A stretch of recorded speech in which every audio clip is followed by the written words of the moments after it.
कैसे हो दोस्तों। कितना बुरा लगता है ना, कोई हमारा बेइज्जती करता है तो, किसी के सामने हमारा अपमान कर देता है तो। आज मैं आपको फिर से महात्मा गौतम बुद्ध जी के जीवन से जुड़ी एक कहानी सुनाने वाली हूँ। इसे सुनने के बाद आप फैसला कर लोगे कि वाकई में कोई आपका अपमान कर सकता है या फिर आपका अपमान करने की औकात किसी में नहीं। कहानी से पहले अगर आप मेरे चैनल को सब्सक्राइब नहीं किए हैं तो आप इसे सब्सक्राइब कर लीजिए। तो चलते हैं कहानी की ओर। रोज की तरह महात्मा गौतम बुद्ध शाम के समय बैठे हुए थे और वो डूबते हुए सूरज को एकटक देख रहे थे। तभी उसका एक शिष्य आया और गुस्से से बोला, गुरुजी, सुभाष नाम के एक जमींदार ने मेरा अपमान किया है। आप तुरंत चले, उसे उसका मूर्खता का सबक सिखाना ही होगा। पर महात्मा बुद्ध मुस्कुराकर बोले, प्रिय, तुम बौद्ध हो। सच्चे बौद्ध का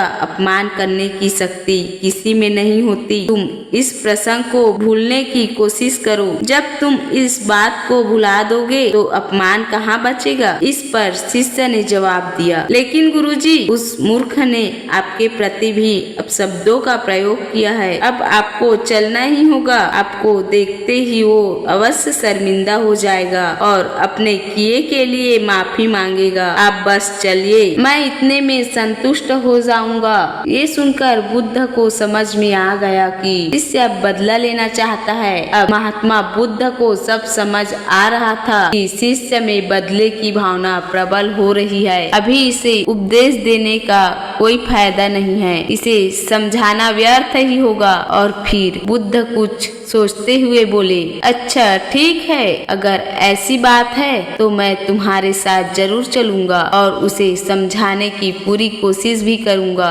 कि उन्होंने तुम्हारे अपमान कैसे किया। लेकिन हम अभी नहीं, सुबह चलेंगे। और फिर शिष्य ने भी कुछ सोचकर बोला, ठीक है गुरुजी, सुबह हम अवश्य वहाँ चलेंगे। फिर रात गई और सुबह हुई। बात जैसे आई गई हो गई। शिष्य अपने काम में लग गए और महात्मा बुद्ध अपने साधना में धीरे धीरे समय बीता और दोपहर होने लगी। जब दोपहर होने पर भी शिष्य ने बुद्ध से कुछ नहीं कहा तो बुद्ध ने शिष्य से पूछा, आज सुभाष जी के पास तो चलेंगे ना। तो इस पर शिष्य ने कहा, नहीं गुरुजी, मैंने जब घटना पर फिर से विचार किया तो मुझे इस बात का आभास हुआ कि भूल शायद मेरी ही थी। मुझे अपनी गलती का भारी पश्चाताप है। अब सुभाष जी के पास चलने की कोई जरूरत नहीं है। अब बुद्ध हंसते हुए बोले, अच्छा, अब ऐसी बात है तो अब तो सुभाष जी के पास चलना ही होगा। मगर शिष्य ने कहा, लेकिन क्यों गुरुजी? अब जब तुम स्वीकार कर रहे हो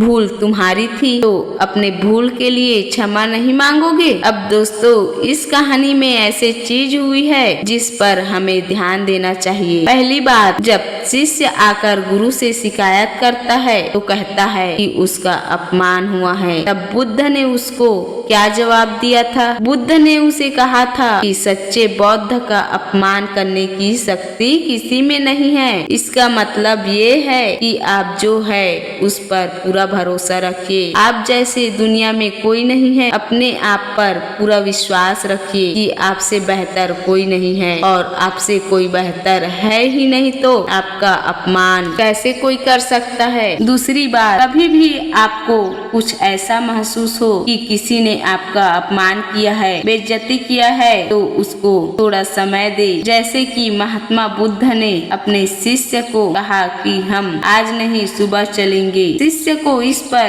पूरी रात सोचने विचारने के लिए समय मिल गई और जब सुबह हुई तो सब कुछ रोज की ही तरह सामान्य था और समय बीतते बीतते शिष्य के मन से बदले की भावना समाप्त हो गई। तो दोस्तों, ये कहानी हमें ये सिखाता है कि अपमान और सम्मान दोनों आपकी दृष्टि पर निर्भर करता है। साथ ही किसी व्यक्ति का भूल को भुला देना और अपने कार्य का मूल्यांकन करने से जीवन सरल हो जाता है। तो दोस्तों, इस वीडियो को ज्यादा से ज्यादा शेयर करें। जो भी आपके दिल में हो वह कमेंट बॉक्स में लिख दीजिए। इस वीडियो को लाइक कीजिए और अगले वीडियो के लिए इस चैनल को सब्सक्राइब करें और बेल आइकन को दबाएं ताकि मेरे आने वाले वीडियो का नोटिफिकेशन आपको मिलता रहे। फिलहाल के लिए इतना ही, फिर मिलते हैं अगले वीडियो में। तब तक के लिए नमस्कार।